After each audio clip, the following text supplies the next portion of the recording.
Começamos o On The Road hoje já com entrevista. Um entrevistado muito ilustre. Estou muito feliz de receber esse cara aqui do meu lado, que é uma personalidade lajadense. Ele, aliás, não é lajadense. Arroimense. Né? Boa tarde, então, Deoli. Boa tarde, uma honra estar aqui. Há tempo que nós viemos combinando uma entrevista e foi adiada, mas hoje deu. Finalmente. Eu sou de Arroio do Meio. Da nobre localidade chamada de Rui Barbosa. Rui Barbosa, então a galera de Rui Barbosa que está nos assistindo, está aqui uma cria da casa. Tem a Rui Barbosa Progresso e Rui Barbosa Arroio do Meio. Né? Eu me orgulho muito do nome da localidade, Rui Barbosa, que foi um grande tribuno, um grande político, grande escritor. Rui Barbosa foi uma celebridade nacional. E aí tu já seguiu os passos dele de alguma forma, quem diria, né? Quem diria, né? Mas é interessante a vida da gente, né?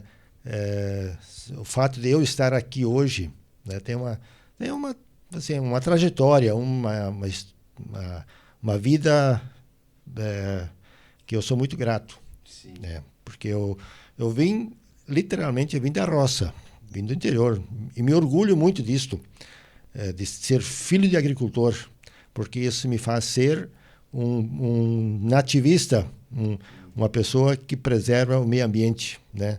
Um ambientalista, melhor, não nativista, um ambientalista. Sim. Por natureza, né?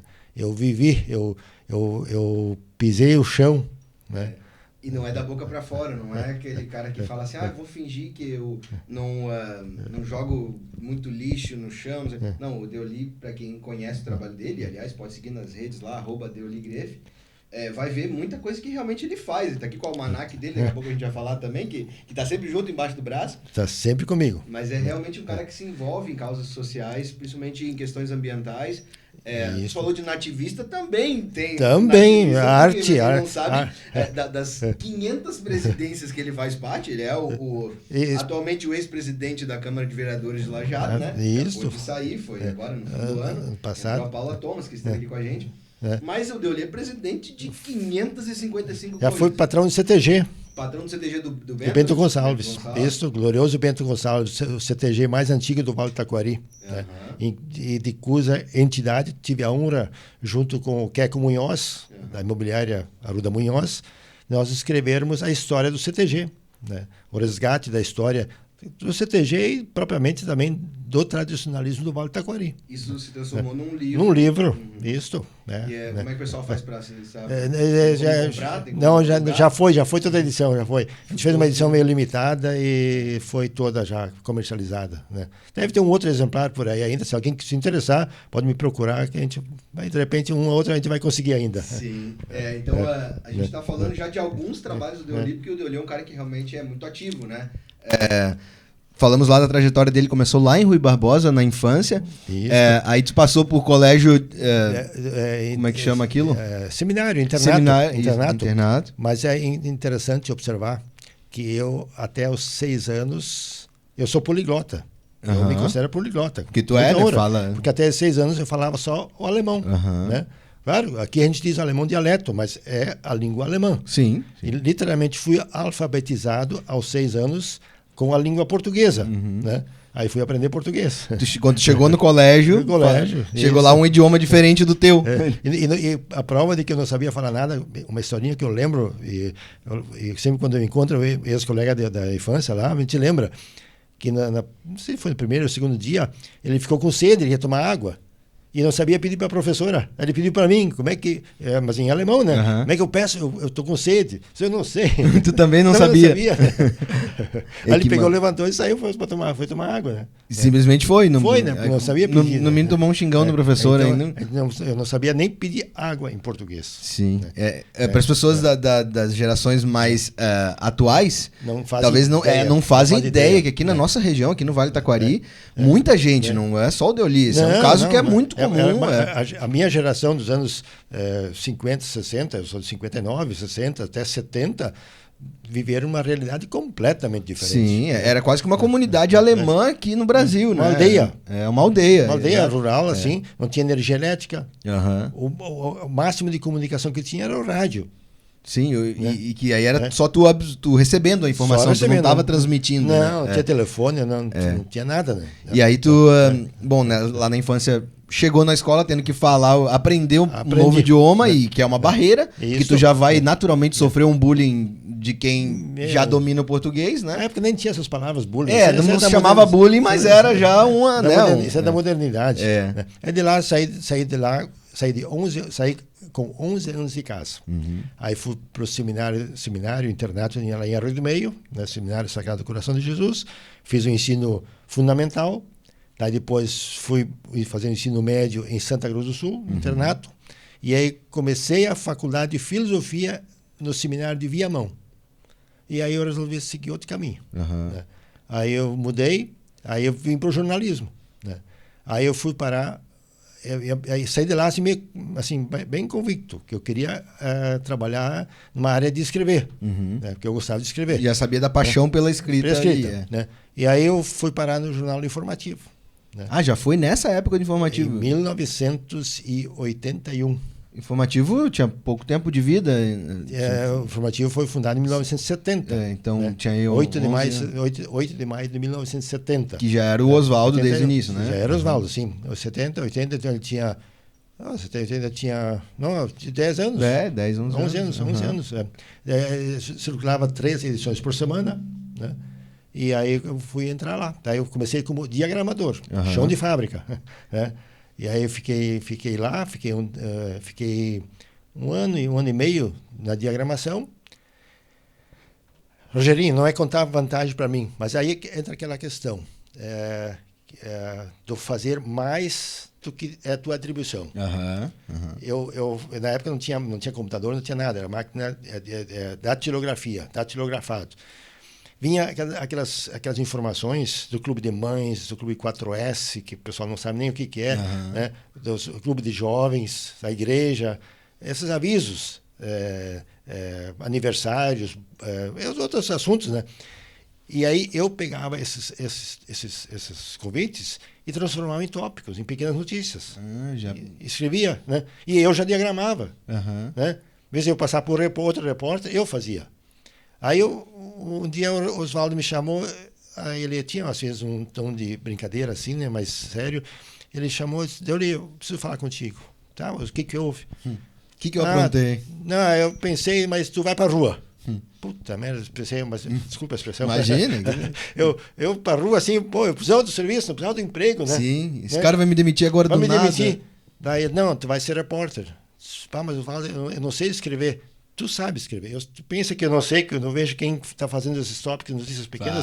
Tu que está fazendo. Né? Daí ele me botou para repórter. Daí fui para a rua. Literalmente. Foi para a rua, mas no bom sentido. No sentido de ser repórter de rua. Né? Quando tu se viu, já era um jornalista? Aí naquela época, era um grupo pequeno de repórteres, jornalistas, e a gente fazia de tudo. Era esporte, era futebol, esporte, Lajadense, eu acompanhava desde aquela época. 82, 83, lá para cá que eu estou no Lajadense, acompanhando. E polícia, né? Tudo. Tinha que fazer de tudo, não tinha muito, não era muito segmentado, né? Não, um repórter não tinha, só policial, um repórter só... As editorias não existiam. Sim, né? Vocês faziam por conta... Que hoje está, coincidentemente, assim, ironicamente, a gente está voltando para isso, né? Hoje o repórter de TV, ele está indo com a própria câmera, está fazendo esse mesmo sistema que a gente está usando aqui para gravar. Sozinho ele já faz edição e entrega lá pronto, né? Tem que fazer tudo, é generalista. E isso, a gente está voltando a ser como era talvez o jornalismo um pouquinho nesse lado. Né? O jornalismo hoje desvirtuou bastante, né? Ele não tem mais aquela paixão, assim, aquela a própria imparcialidade também, né? Hoje eu diria assim, se perdeu um pouco dos valores, né, do jornalismo, da verdadeira comunicação. Sim. Meu entendimento, meu conceito de jornalismo é o repórter escrever o texto com informações, com conteúdo, de maneira que o leitor, o ouvinte, o telespectador, ele forme sua opinião a partir das informações. Isso. Mas hoje se desvirtuou um pouco e o repórter já dá a opinião. Tu já entrega a notícia com a tua opinião junto, né? Então já deixou um pouco de ser jornalista para ser colunista, para ser outro formador de... Não é formador de opinião, para dar opinião. Então, eu sou da época que tu era o formador de opinião a partir das informações que tu transmitia para... que tu tinha um acesso a uma informação em loco, né? Muitas vezes, que as pessoas não tinham. Então, tu estava lá presenciando o fato e estava reportando isso, literalmente, lá para as pessoas e com a maior veracidade que tu conseguisse, né? Exatamente. Então, infelizmente, hoje a gente está fugindo realmente disso, porque... O próprio ângulo que tu pega a câmera, às vezes, a entonação de voz, tem várias formas de tu manipular a informação. Sim, infelizmente, isso. Na época, eu me lembro assim, o jornalismo policial era bem diferente. Né? Na época, a polícia chamava, quando prendia alguém, chamava para tirar foto do preso para pôr no jornal. Até às vezes eu estava mexendo lá meu arquivo de fotos. Eu tenho 2 arquivos de fotos. Um em papel. Tem papel também? Do papel, não sabia. Até podia ser 3. Um arquivo de fotos em papel, fotos preto e branco. Outro, fotos em papel colorido. E depois o digital. Né? Pô, você tem que transformar isso em um livro, cara. Imagina não dá. Isso dá uma enciclopédia. Deve ser aí... No digital eu tenho em torno de 180 mil fotos. 180 mil fotos, então. No digital. Quem quiser baixar, não tem como. Mas fotos jornalísticas, assim, né? A maior parte delas, né? E... Assim, eu nesse ponto era muito organizadinho, assim, né? Mas deve ter umas 20 mil fotos em papel. Né? Então são arquivos, são registros que a gente tem, né? Sim, toda a tua trajetória. Então, a foto em papel, naquela época do jornalismo, a polícia nos chamava. Prendia alguém para tirar foto para pôr no jornal. Imagina se faz hoje. Não tem como, mano. Claro, épocas mudaram, tudo evoluiu e a questão dos direitos humanos e uma série de fatores, né? Sim. Tem a própria questão ética e fica meio complexo também de tu controlar. Também, vamos dar uma tiradinha. E se fosse para botar todas as fotos no jornal da área policial, ia faltar jornal também. Ia ter que abrir uns 800 jornais a mais aí do que tem. Então, aí tu vem com essa trajetória de jornalismo, toda essa bagagem de jornalista. E aí, 6 anos atrás, de repente, tu pensou assim, cara, agora eu vou tentar me aventurar num outro mundo. 2016, 2000. Então faz mais 7 anos já. 2000, sim, porque... que teve a primeira... 4, 6, 7 anos, né? 2015, por aí, 2016. Num almoço lá em casa, a gente lá em casa, a gente almoça junto, a família. Café, cada um se vira, modo dizer assim, né? Porque às vezes a esposa sai mais cedo, eu saio depois, a filha tem aula, faz na faculdade, então o café é horário diferente, mas o almoço é todo mundo junto, né? E aí um dia eu cheguei em casa e contei, hoje eu fiz um ato voluntário, eu fiz um negócio para o vereador lá e ele pediu, eu ajudei lá em uma entidade, ficou muito bacana, tal. Daí a minha esposa disse, mas por que tu não vai ser candidato? Por que tu não te elege e tu faz isso como vereador? Né? E aí meu filho disse, pai, podia fazer, né, tal. A minha filha na época não sabia muito, também apoiou assim, meio que no embalo, assim, né? Tá, mas vai, aí ficou naquilo, assim, né? Aí no dia seguinte, depois, a gente voltou a falar disso, e aí ela comentou com os amigos e tal. Eu sei que naquele ano eu recebi convite de 6 siglas, 6 partidos. 6 partidos diferentes. Para eu concorrer para vereador, né? Para quem não está entendendo do que a gente está falando, Deoli é vereador em atuação, né? Faz agora 3 anos já, tem mais um ano ainda. 2 anos e meio. Mais um ano e meio, então, ainda mais um ano de mandato. E aí... Aí foi aquele dilema pessoal, assim, mas qual é o partido que eu vou escolher agora? Como é que eu vou fazer isso, né? No fim, aí eu adotei uns critérios meu pessoal e fui, e aí eu estabeleci uma meta que eu poderia alcançar, tem em torno de 700 votos, que poderia ser meu potencial. E aí eu fiz 569 votos. Mas alcancei que é um número bom, aqui para Lajeado é bastante voto. Né? E aí não me elegi, né? Mas na época é duro não se eleger. Imagino. Porque a tua campanha ainda é bastante no estilo de anticamente também. Sim. No corpo a corpo, levando o panfleto lá na casa do cara. Sim. Conversando olho no olho, né? Isso. Assim, bem desse meu jeito. Aí, mas enfim, não me elegi. Daí eu pensei, logo que eu não me elegi, na próxima eu vou de novo, daí eu vou me eleger. né? Agora 4 anos vou me dedicar a isso, né? E aí foi. Aí em 2020, né, eu fui de novo. Foi daí pelo Progressistas, aí que é o partido do prefeito que está em... o Marcelo Calvo, mas aí eu dei meu reconhecimento, o convite para entrar no PP do Cláudio Schumacher. Que é um mentor do Calmo. O Calmo contou aqui a história. Aliás, é um mentor de, sei lá, 99% das pessoas que estão lá no PP e muita gente também que não está no PP. Inclusive é o pai da nossa vice-prefeita, que também passou aqui no programa. O Cláudio é uma liderança assim que 82 anos, lúcido, uma maneira assim, ele acompanha. O cara que faz parte da história de Lajeado, que foi prefeito em mais de uma... Foi prefeito 3 vezes, foi o prefeito que mais governou Lajeado. Né? E sempre muito com gestões muito prósperas, assim, também. Transparente, né? Atuante. Ele foi 3 vezes... Está aqui no almanac, aqui, ó. Aliás, vou mostrar esse almanac aqui, para quem não sabe que é. Tá aqui, ó. Lê aqui, ó. Tá aqui, ó. Ah, tem a fotinho com o Schumacher aqui, ó. Então, pra galera, vou mostrar aqui de cá. Esse aqui é o novo, eu nem tinha recebido esse aqui ainda. Eu sempre tenho, eu guardo a minha copiazinha do almanac, fica aqui na rádio mesmo. Então, essa é a quarta edição já. Tem a edição online, eu acho também, né? Tem como acessar isso aqui online. Sim, tem nos canais esse aqui, ó. Tá aqui, ó. Então tá aqui, Cláudio Schumacher, que foi o prefeito que administrou Lajeado por mais tempo. 3 mandatos, somando 12 anos. Lá de 89 até 93, depois 96 a 2004, né? E mais uma gestão de vice-prefeito. Quer dizer, o cara teve aí 16 anos entre as lideranças de Lajeado. E a gente pode dizer que segue no sentido de ser mentor, né? Porque eu acho que é importante. Sim. Eu acho que mais vereadores deveriam fazer essa ação que o Deoli teve de se, pelo menos... conversar com alguém que já passou por ali. Né? Acredito que muitos vereadores devem fazer, mas quanto mais tu conseguir absorver desses caras para... Tá, onde que tu acertou? Onde que tu errou? Sabe? É o meu conselheiro. Exato, um conselheiro. Né? Se eu fizer isso, eu vou por aqui, para onde é que eu vou melhor? E ele me dá as coordenadas. Não, vai por aqui que tu vai melhor. Né? Tá? Sim. Vai. Então, eu fui, na última eleição em 2020, eu fiz então 830 votos e caminhei 302 quilômetros. 302 quilômetros. Isso marcado no celular, no GPS. No GPS celular. Na segunda-feira, depois da eleição, meu filho disse assim, pai, me dá o teu celular, eu quero ver se tu mesmo caminhou tudo que tu está falando aí. Né? Aí ele olhou, porque tem como olhar ali nas quilometragens, que os últimos tantos dias, né? 45 dias ou 50 dias da campanha, né?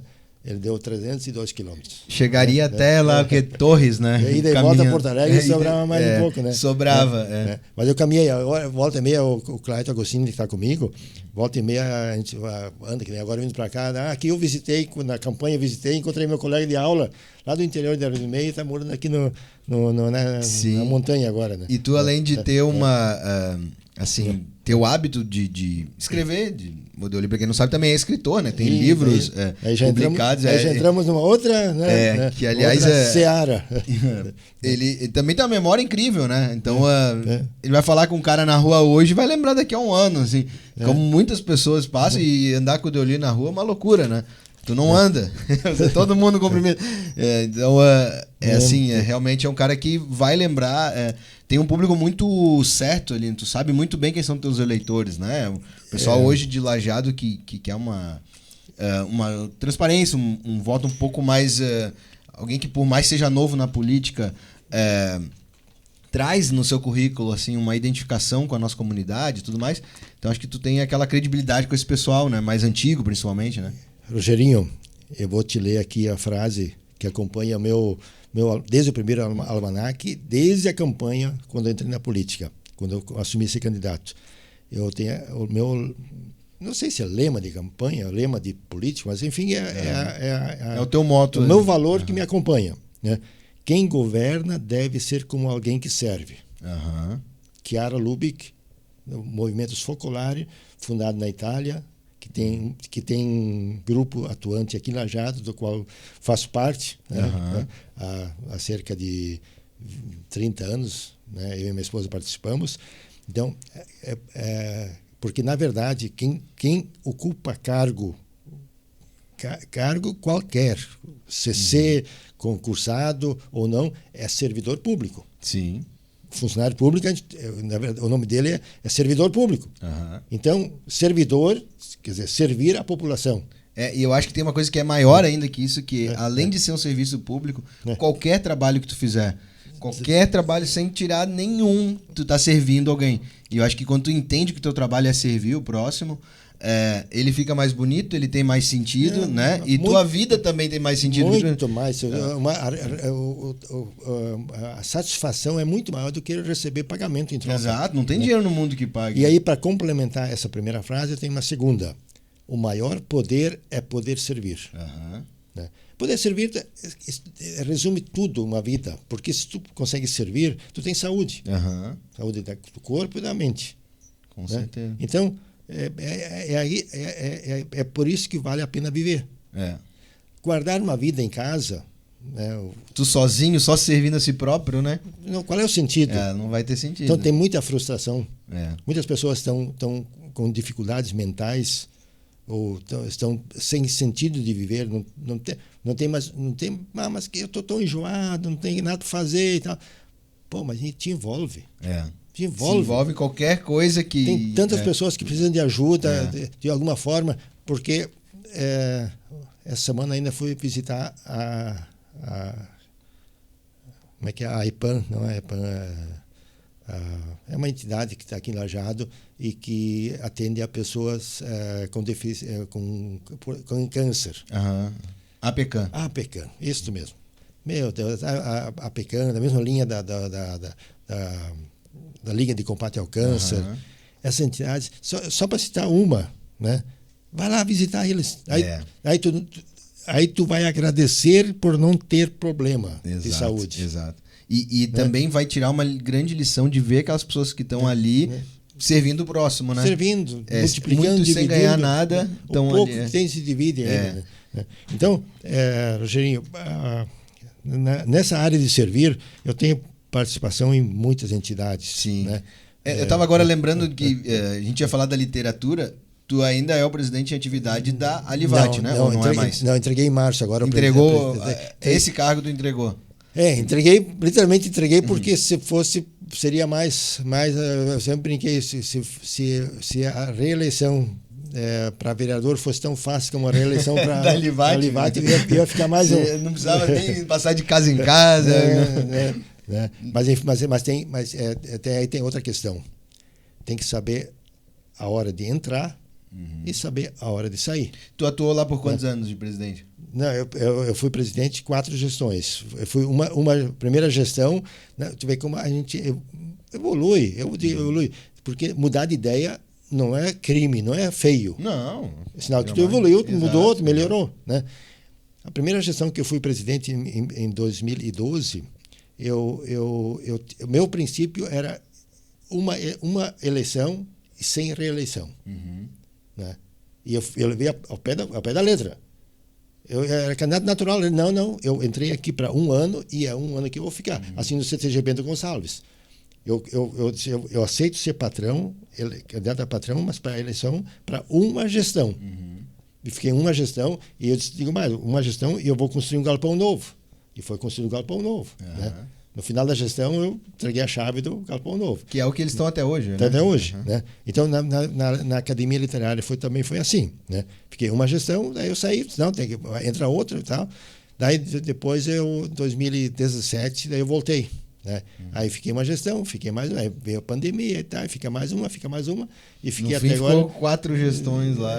Emendei 3, 2017, 2 anos, dá 3 gestões, né? 19, 20, 21, 22, Então, fiquei 3 gestões seguidas, né? Agora não, agora vamos passar para adiante. Agora né? deixa eu me focar em outras coisas. É que assim, isso não é salutar para uma entidade quando alguém fica na presidência por muito tempo. Não tem aquela oxigenação que é necessária em qualquer, né? A entidade fica viciada, os sócios, os participantes ficam viciados. O presidente faz. Aí no dia que ele sai, aí a entidade, e agora, o que vão fazer? Ninguém faz ainda. Daí isso coloca em risco a entidade. Sim. Né? E aí foi assim, a Academia Literária é uma entidade que eu prezo muito, porque está voltada à literatura e também diretamente envolvida na cultura. Rogerinho, hoje falta tanta poesia para as pessoas, falta tanta prosa, conversar. Né? E falta ler também, falta consumir o livro. A gente está esquecendo disso, ler, o hábito de ler, de pegar de noite antes de dormir, pega lá, abre um livro, lê uma página pelo menos. Eu sempre falo isso. Começa com uma página. Depois tu vai para a segunda, se tiver vontade, vai para... Né? Eu amo ler, acho que todos nós deveríamos manter o hábito que todos nós na infância fomos incentivados, né? Pelos colégios e tudo mais. Então... mantém, fala pro teu sobrinho, fala pro teu filho, seja quem for da tua família, dá um livrinho de criança, né? E quem sabe um dia ele vire um jornalista, um escritor. Lendo, tem que ter leitura. Uma notícia boa, que ontem de manhã eu participei do evento lá na Casa de Cultura, da Biblioteca Pública Municipal, que é a Biblioteca Municipal está comemorando 82 anos de existência, né? E domingo foi o dia da Biblioteca Nacional. A notícia boa é que aqui na biblioteca, em torno de 50, 60, 70 pessoas por dia vão lá retirar, entregar. Ainda tem toda essa adesão. Né? Bom, assim, mas 50... É bastante gente. Mas eu acho que é bastante gente. Sim, né? sim, com certeza. Apesar de todas as tecnologias, as facilidades que tem, né? Então, assim, ainda se mantém o hábito de ler livros. E aí, como tu estava dizendo, tem a questão de ir para prosa e ir para a própria escrita, que tu começou cedo também com isso, relativamente. Teu primeiro livro... Não, só para relembrar. Na época do internato, meu apelido não, assim, o pessoal me chamava de rato de biblioteca. Vivia na biblioteca. Sabe o que é o rato de biblioteca? Se alguém te chamar de rato de biblioteca, considera um elogio. Sim, vive lá dentro. Vive lá dentro. Né? Eu fui em Santa Rosa, fui o bibliotecário por 3 anos que eu fiquei lá. Gostava de estar no meio dos livros lá. Né? Tinha um minuto livre, eu jogava futebol, terminava, tomava banho e ia à biblioteca. Né? E lia em português já daí. Não, lá sim, daí já estava bem, em Santa Rosa, já estava no ensino médio, né? Então, eu li muito. Né? E aí, comecei a escrever também. Né? E naquela fase, eu escrevia muita poesia.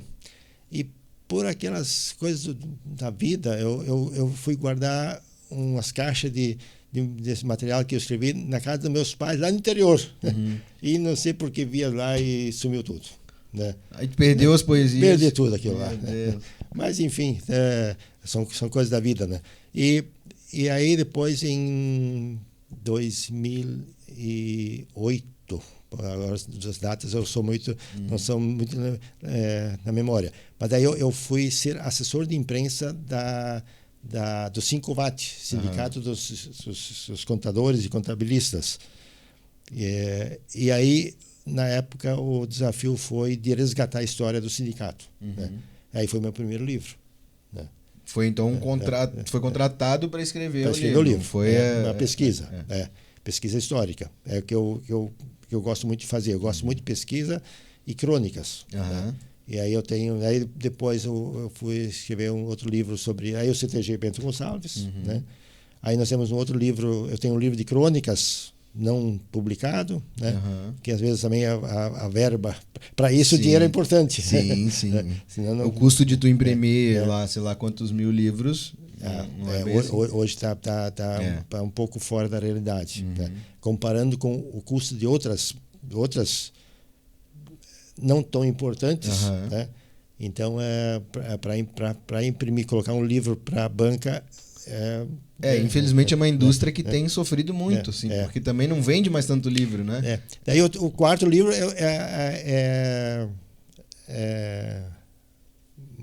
Heimatland, Mein Heimatland, o título é alemão, mas já vem a tradução junto, Meu Lugar. Porque a palavra Heimat em alemão, ela tem um significado muito, muito amplo.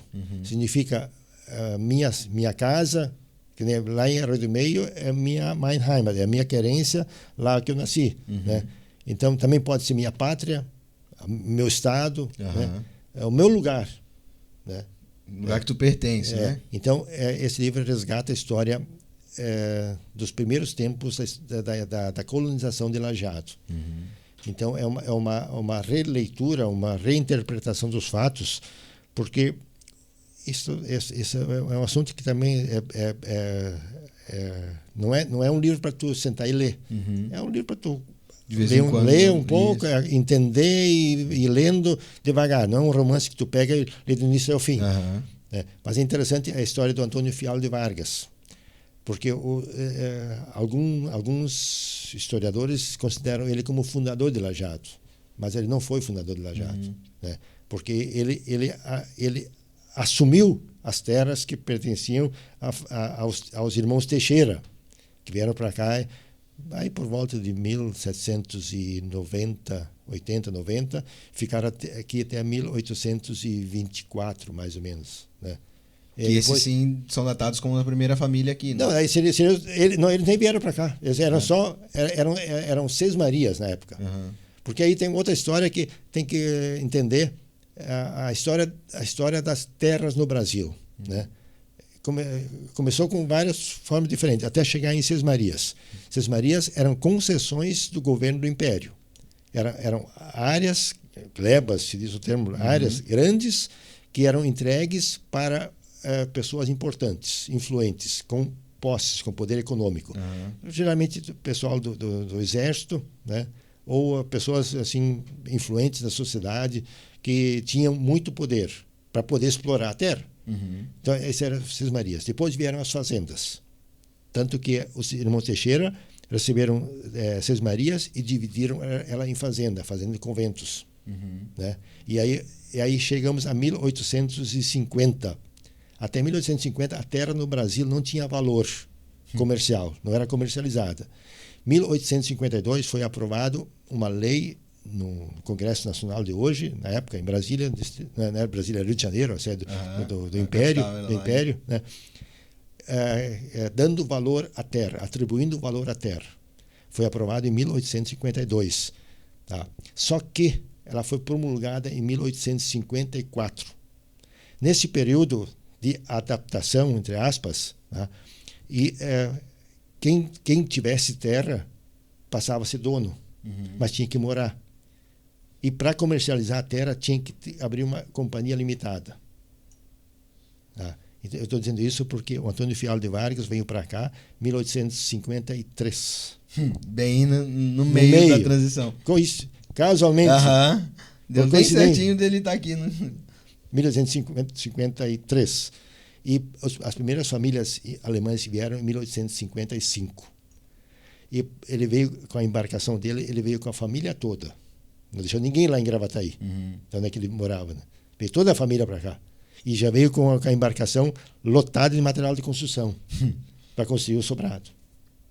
Que loucura, cara. Para atender a legislação que ia ser promulgada em 1854. Pá. Tá, então eu já estou dando, como é que diz? Spoiler esse é o spoiler já. Então, é por aí, né? Mas é super interessante. É o começo do lugar que a gente está. Para quem não sabe, a gente está aqui gravando no Nabai Studio, que é em Lajeado. Esse é Lajeado. Montanha em Lajeado.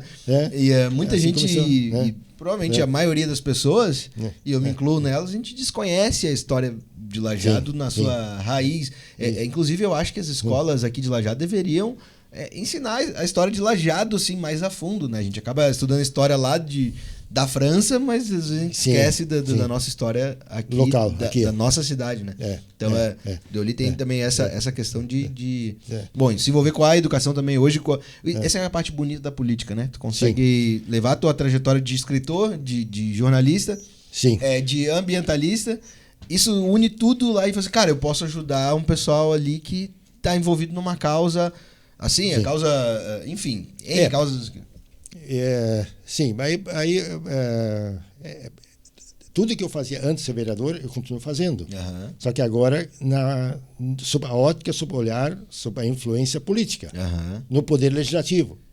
E podendo gerar alguma diferença, fazer alguma mudança ali, porque a gente critica tanto a política, mas a gente esquece que é através dali que as coisas acontecem. Tudo é política. Tudo tem que passar por ali, Tudo cara. passa por ali. Então a gente, às vezes, desdenha de uma tarefa que é do vereador, e todos que passaram aqui, já passou alguns vereadores aqui nesse programa, já passaram alguns, e com todos eu falo a mesma coisa, a gente tem que tirar essa demonização da política. Se critica o vereador, porque não sei o quê. Mas tá lá mamando na teta do governo. Mas quantos vêm ajudar? Olha, até eu não posso me queixar, porque volta e meia as pessoas vêm para mim e se oferecem. Olha, tal assunto, o que tu precisa, como é, faz aqui, faz isso assim. Né?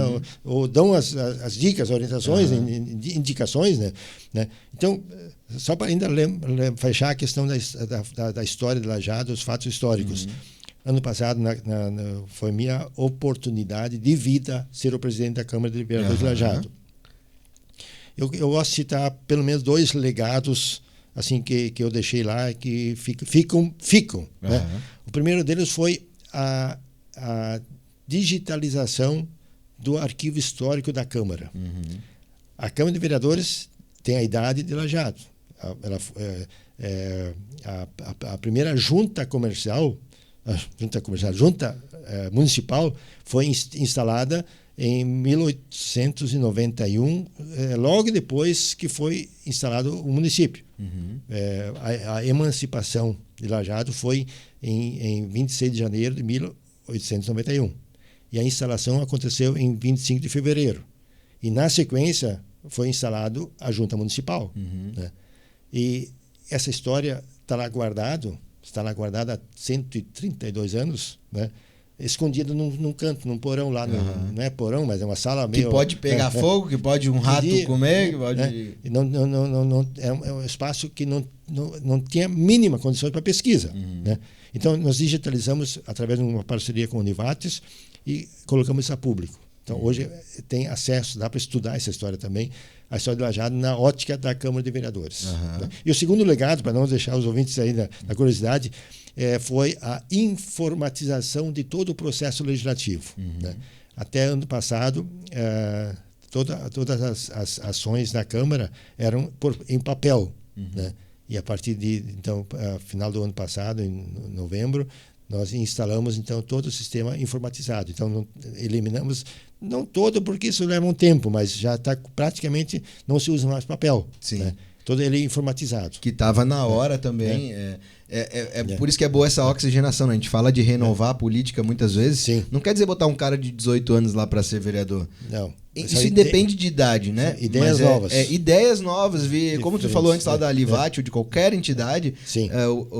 Aqui é assim também. Na nossa cidade, no nosso país, no nosso estado, oxigena, muda. Eu acho que a mudança ela é sempre boa, né? Pelo menos a gente tenta. Depois, se não deu certo, a gente volta lá para ser como era, né? Tá. Mas acho que é importante a gente ter esses nomes novos aqui na política. Eu acho que a gente já se estendeu também aqui. Tem muito papo com esse cara aqui. Eu ia fazer o encerramento do programa. Eu não quero fazer nenhuma pergunta traíra, mas tem que ter uma pergunta traíra, já que eu me considero amigo do Deoli lá e da Tânia, da família, que aliás é uma família muito bonita, tem uma honra de participar volta e meia de algumas celebrações lá, um aniversário, acho que foi os 15 anos da Nath também, que eu toquei. Isso enfim, sim, foi. Realmente uma família muito bonita e a Tânia também tem o maior carinho. Mas a pergunta traíra qual é? Se ele vai continuar sendo vereador ou não vai? Essa parte todo mundo que vota no essa pergunta eu respondo com a maior facilidade do mundo. Isso fazem para todos os vereadores, todos os natural, todos os políticos. Não, assim, Rogerinho, eu fui eleito para 4 anos. Ponto. Então eu vou cumprir meus 4 anos. Então, até o final dos 4 anos, aliás, teria que ser um pouquinho antes, se for começar a campanha. Sim, aí tem os prazos, tudo tem que obedecer, mas hoje meu foco é cumprir o meu mandato. Eu digo minha gestão como vereador, né? Porque se eu começar a me preocupar agora se eu vou ser candidato à reeleição, eu tenho que fazer para agradar porque vou ser candidato à reeleição. Eu já vou contaminar minhas ações. Sim. Né? Já vou. Tu já começa a atuar pensando em se reeleger e não na tua comunidade, né? Então, assim, nesse ponto eu estou muito tranquilo. Sim. Vou fazer o que eu tenho que fazer como vereador para o cargo que eu fui eleito. Mas acho que é importante a gente falar para as pessoas que votaram e que votam e acompanham o teu trabalho também, que tu tá se sentindo bem lá. Muito feliz, muito. Tá feliz, atuante, né? No dia que eu fui eleito, no dia seguinte, porque o resultado saiu domingo de noite, mas no dia seguinte eu avisei lá em casa que a partir daquela data eu seria político e vereador, político e vereador, né? Por 4 anos. E eu ia viver isso na maior intensidade possível.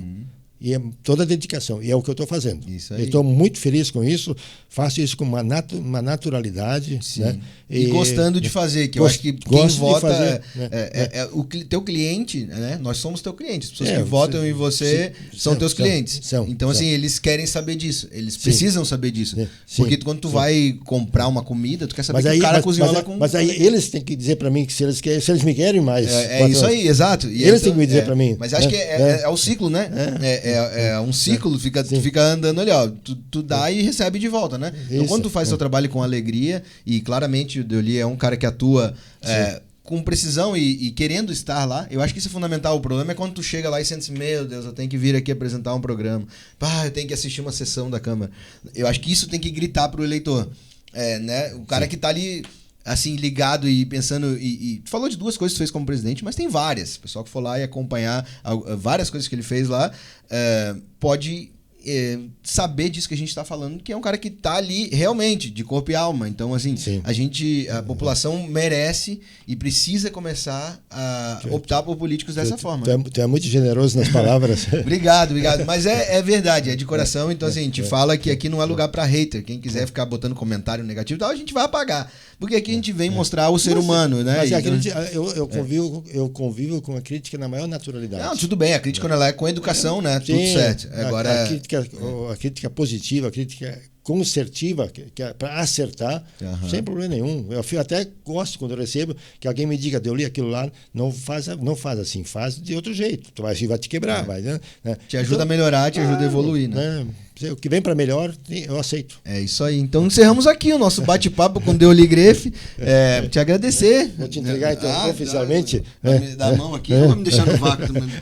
Temos aqui o almanac do Deoli. Então quem quiser, aliás, sigam o Deoli lá. Tem aqui, ó, @Deoli Greff. Esse é meu cartão de visita aqui. Esse é o cartãozinho de visita dele, porque ele é jornalista mesmo, ele é raiz. Eu sou jornalista, minha profissão é jornalista. Ele não abre mão de fazer o jornal dele, que é o almanac dele. Então, @Deoli Greff lá no Instagram, @Deoli Greff Lajeado lá no Facebook. Tem o WhatsApp dele aqui, tem, enfim. É realmente um cara muito acessível e que tá aí pra gente, população lajadense, tá realmente muito bem servida. Obrigado. Fechamos aqui a entrevista de hoje e voltamos na próxima semana. Ou não? Vai saber. Eu fui!